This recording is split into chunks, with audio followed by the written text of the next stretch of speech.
The return from a method can be any one value. That is, you can return any one of the fundamental data types. When you declare a method, you have to declare the return type of that method. If a method does not have a return value, you must declare it as returning a void type.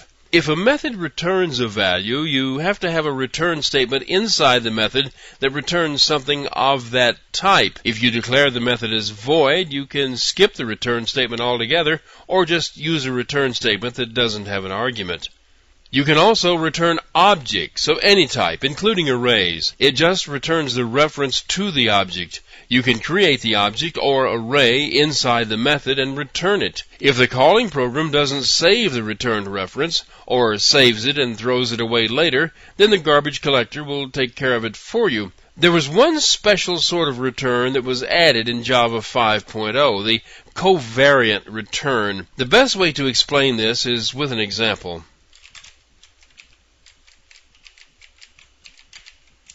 This example program doesn't actually run and display anything, but it does compile, and it shows you an example of the covariant return. It consists of 4 classes. The alpha class is mostly empty. It just has a toString method that returns an identifying string for the class. Now the beta class extends the alpha class and implements its own toString method. It's mostly empty too. Alpha and beta are just used for demo down below. Here is a class named Aleph. It has one method. It has a method named cback that returns an alpha object to its caller. So far, so good. Everything is standard so far.